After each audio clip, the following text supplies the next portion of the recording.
Welcome children. Take out your English literature book. Longman Impression, Revised Edition, Part 6, Chapter 6, Revenge Winkle. Now let's begin the story. Whoever has made a voyage up the Hudson River may remember the Catskill Mountain. Now through this the author is saying that if any people has gone on a journey through the Hudson River, they know about the Catskill Mountain.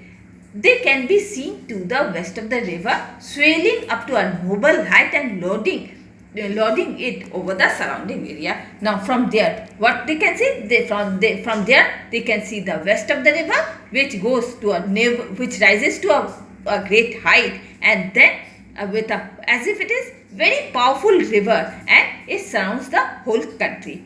At the foot of this mountain, the voyager may see the light smoke curling up from the village. Now, at the foot of the mountains, what they can see? The travelers, they can see that the lights coming up, it curls up from the village, whose single roof gleam among the trees. Now, what happens? Single, what is it? It is a type of roof that is wooden roof, you can tell. It gleams among shines among the trees.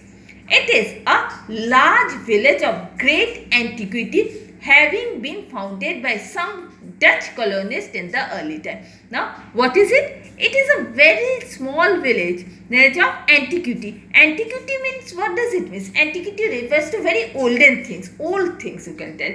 And it was founded by some Dutch colonists during the early time. In that same village, they lived while the country was yet the province of Great Britain. And in the same country they lived in the country was yet a province of the Great Britain. A simple, good-natured fellow by the name of Revenge Winkle. Now, who was it? He was a very simple, very good-natured fellow, and his name was Revenge Winkle. He was an unselfish man, a kind neighbor, and an obedient husband. Now, Revenge Winkle, what type of man he was? Very unselfish man. He was a very kind neighbor and a very obedient husband. Dim Van Winkle was the contrary, known throughout the neighborhood was as a woman with a fiery temper and sharp tongue. Now, he was unselfish, means who was unselfish man? Revenge Winkle. He was an unselfish man, very kind neighbor, and even a very obedient husband. And on the other hand, it is Dim Van Winkle was on the opposite. She was known throughout the neighborhood as a woman who has a very hot temper. That means very short temper woman and very sharp tongue. That means she used to speak everything. Rip was a great favorite with the villagers, particularly with the children. Now, villagers loved Rip very much, particularly the children, who would shout with joy whenever he approached. And the children, on seeing Rip, they used to feel very much happy with joy. Yes, they used to shout out whenever Rip would come there. He assisted at their sports, made their playthings, taught them how to fly kites and shoot marbles, and told them stories of ghosts and witches. Now, what happened? What he used to do? Revenge Winkle? Revenge Winkle used to help the children in their games. He used to make their playthings. He used to teach them how to fly kites, how to shoot marbles, and then he used to tell them stories of ghosts and witches. Now, Revenge Winkle, the great error in Rips was the composition was an aversion to all the kinds of profitable labor. Now, the great mistake, what was it? Great mistakes in Revenge composition. What was it? It was an aversion to all the kinds of profitability labor. It could not be from want of perseverance. Now, it cannot be from the want of perseverances, for he would sit on a wet rock. Why? He used to sit on a wet rock with a heavy rod. Now, Revenge Winkle, what he used to do? He used to sit on a wet rock with a heavy rod and fish all the day without murmur, even though he was not encouraged by a single neighbor. Now, what he used to do? His work is he used to sit on the rock, on a wet rock with a heavy rod, and he used to fish, means take out the fishes all the day without uttering a word, and even though, but none a single person used to encourage him. He would carry a fowling piece on his shoulders for hours together, trudging through the woods and swamp and up the village and down dale. Now what he used to do? He used to carry a fowling piece on his shoulder and for hours together. Then he used to trudge through the piece of wood and then swamps up the hill and even goes down the valley to shoot few squirrels or wild pigeons. His work only has become to hunt. Either he used to hunt fishes or he used to hunt the animals and birds. He never refused to assist a neighbor even in the roughest toil. Now, never used to refuse that he would not help any neighbor if it is too hard for him. In a word, Rip was ready to attend anybody's business but his own. Now, Rip was always ready to attend anybody's work but his own.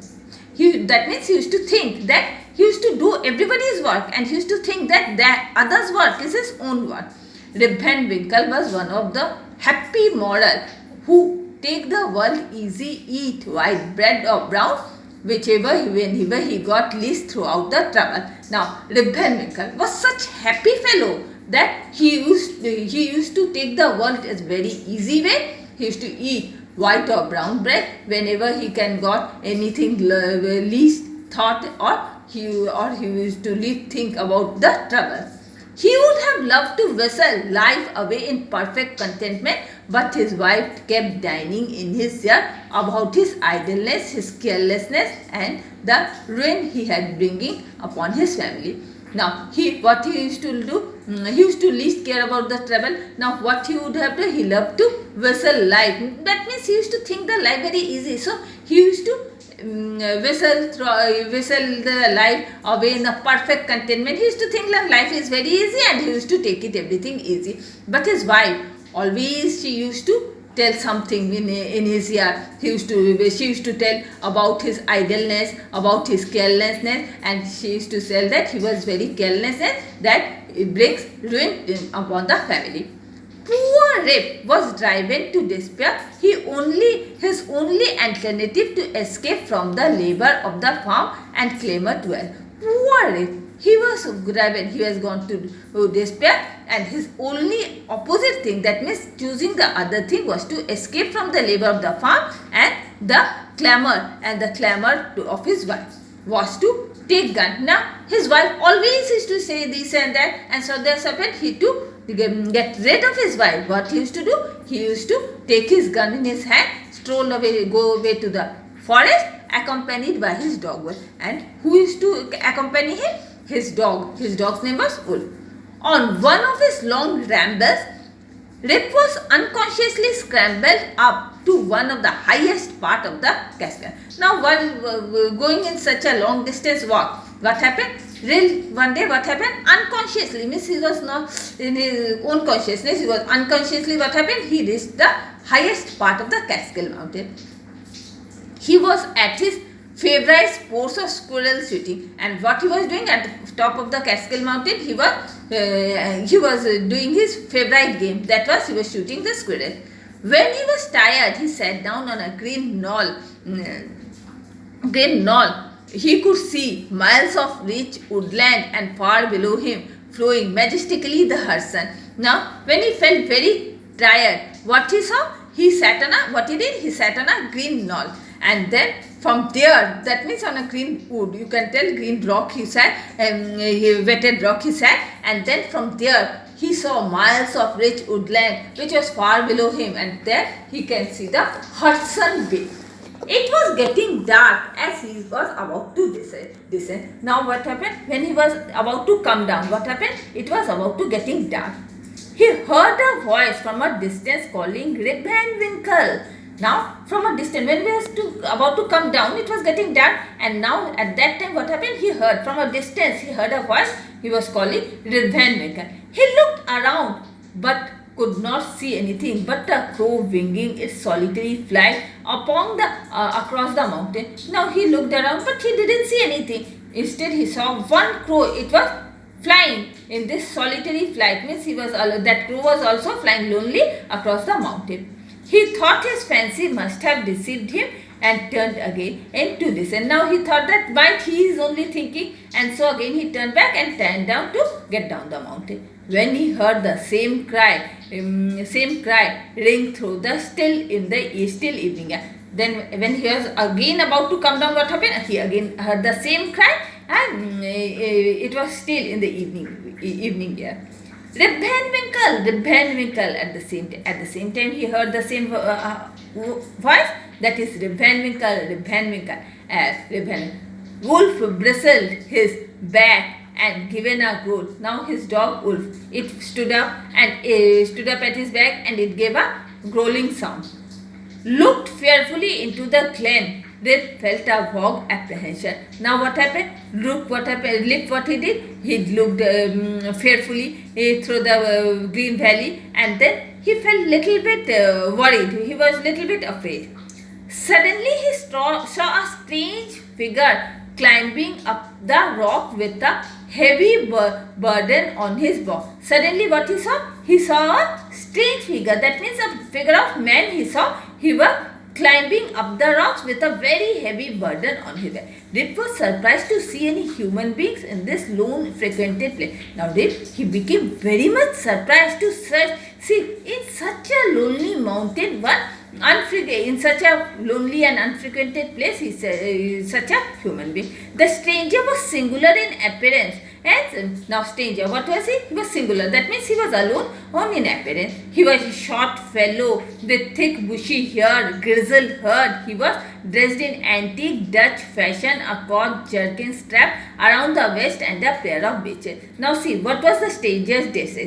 He was stranger's appearance. He was a very short-heighted fellow. He had thick bushy hair, grizzled beard, and he dressed old Dutch fashion dress he had on. That is a cloth of jerkin. It was tied around his bushes, and a pair of breeches he was carrying. He bore on his shoulders a stout keg that seemed to be full of some drink. Now on his shoulder he was carrying a large barrel, which was looking as if he was carrying. It was filled with barrel was filled with some drink. He made signs for Rip to approach and assist him with the load. Now he made some signs he wanted Rip to come to him and help him with the load. The two labored on the silence of the wild man. Now Rip and the stranger, what happened? In silence, silence of the wild mountain, they did the work together, mutually relieving one another of that. Mutually what happened? Then what happened? Both of them get relieved of the load. Till they came to a hollow surrounded by. Till what happened now? They came to a hollow which was surrounded by mountain. Here Rip saw some odd-looking people dressed quaint, outlandish fashion, playing at ninepins. Now here what happened when he reached here? He saw some strange people were there. They were dressed strangely. That means they were dressed like old tradition and They were playing the ninepin. All of them had beards of various shapes and color, and all the stranger person, what they have beards, all the beards of different colors. Rip's companion now emptied the contents of the keg and large flagon. Now Rip's companion, what he did? He emptied the contents of the keg and the large flagon. Rip was tempted to taste the draught. Now Rip, he wanted also to taste what was there, taste the drink. When he had drunk as much he wanted, he fell into a deep sleep. Now after drinking, now what happened? Rip drank that what was there. After drinking so much, what happened? He fell into a deep sleep. On waking, he found on the green knoll where he had first seen the old man and the. Now when he woke up, what he found? He found himself on the green knoll where he had first seen that old man of the glen. He rubbed his eyes. It was a bright sunny. What he did? He rubbed his eyes, and then what he found? That it was a bright sunny morning. The birds were happily twittering among the bushes. Surely, thought Rip. Now Rip thought that surely I have not slept here all night. And then he thought that, oh, surely I have not slept here all night. He recalled the occurrence before he fell asleep. Now what happened? He called that occurrence before, means he called out that voices what he had before feeling his sleep. As he rose to walk, he found himself stiff in the joints and wanting in his usual active manner. Now what happened when he rose to walk? What happened? He found some stiff in the joint, means his joint had become too stiff, and as he wanted in his active manner, means in active manner he was not in his active manner, found some stiff in his joint, and he got down into the glen. Now what happened? He got down the valley with difficulty and found the gully in which he and his companion had ascended the previous evening. Now what happened? With great difficulty he got down the valley, and now what he found? That the valley in which he and his companion had descended the previous evening, but to the astonishment, the mountain was but to the astonishment a mountain stream was flowing down. Now he was very surprised, and what he saw? That the mountain stream, it was flowing down. His dog too was nowhere to be seen, and strange enough his bird had grown a foot long. Now what happened? He saw that his dog was nowhere. He didn't find his dog Wolf, and more strange thing he saw, that his beard has grown up 1 foot long. Rip entered the outskirts of the village, which was strangely altered. Now what happened? He reached the outskirts of his village, and he saw that everything was strangely changed. It was larger and more popular. What he saw? His village has become more large, more population were there. His family haunts had disappeared. Instead, there were his rows of houses. Now, familiar haunts means familiar hunt. Everything familiar he was everything he used to see, everything had got disappeared. Instead, there were many rows of houses which he had never seen before. That drink last night, thought Rip, had added my poor head sadly, saying that drink last night I have drunk. Rip thought that drink last night I have done, it has headed, means it has taken my sleep, it has added something in my poor head. Rip entered his house. Now what happened? Rip went to his house. It was empty, apparently abandoned. Now what he found? It was full empty. It was full lonely. He called loudly to his wife and children. Now what he did? He called loudly to his wife and children. There was nothing but silence. Nothing he could see. Only silence was there. The villagers had gathered round him, but Rip could not recognize anyone. Now what happened? All the villagers gathered round him, but Rip couldn't recognize any one of the villagers. At this moment, a young woman with a child in his arm pressed through the throng to take a look at him. Now at the same moment, what happened? One young woman, she was carrying a child in her arm. She came there to look at him. The child began to cry when he saw Rip's stranger. And the child, what happened? Child in the woman's arm, the child started crying when the child saw the Rip's strange appearance. Hush, Rip, she cried. Now the woman said, hush, Rip, the old man won't hurt you. Saying that, hush, Rip, this old man, he will not hurt you. He will not do anything to you. The name of the child and the tone of his mother's voice awakened a train of recollection of his wife. Now, the name of the child and the tone of the mother, that woman's voice, he had awakened about some recollection in it, some thing came in his mind. What's your name? Asked Rip. Rip asked her, what's your name? Judith Gardner, said the woman. Said that, Judith Gardner. And your father's name? Now, Rip asked that, what's your father's name? Rip Van Winkle was his name. He said that woman said that her father's name was Rip Van Winkle. But it's 20 years since he went away from home. He has never been heard of since his dog came back without him. I was then a girl. Now that woman started saying that it was 20 years ago. My father, that means Rip Van Winkle, went away from home, but he never returned back. He has never returned. We never heard of him also anything, and never returned back. And his dog came back without him. During that time, the woman was only a mere child, girl.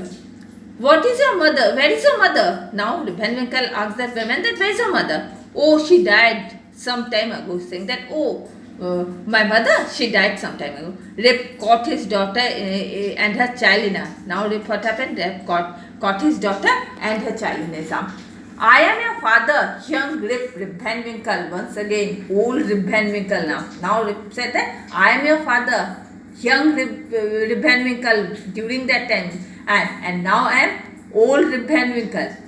Sure enough, it's Rip Van Winkle. Welcome home again. Saying that, sure enough, it's Rip Van Winkle. Welcome home again. Where have you been 20 years long? Said an old woman. Now, one old woman said that, where have you been since 20 years long? Woman? Who had tottered along to see him? Who had taken you to see him? Rip related his strange experience to him. Now Rip told all his strange experience to them. It was Peter Vanderdronk, the most ancient inhabitant of the village. Now he said that it was Peter Vanderdronk, the most ancient people of the village, who affirmed that Catskill Mountain has always been haunted by strange beings. Now he had only said this, Catskill Mountain, it is always haunted by strange beings. Rip's daughter, who had married to a farmer, took her father home where Rip lived. Now Rip's daughter, who had married to a father, Rip's daughter had married to a farmer. Now she took her father home, and there Rip started living happily. Now with this I am ending my today's class. Now take out your diary and write write Rip Van Winkle, chapter 6, Rip Van Winkle, explain, homework, revise it, and with this I am ending my today's class.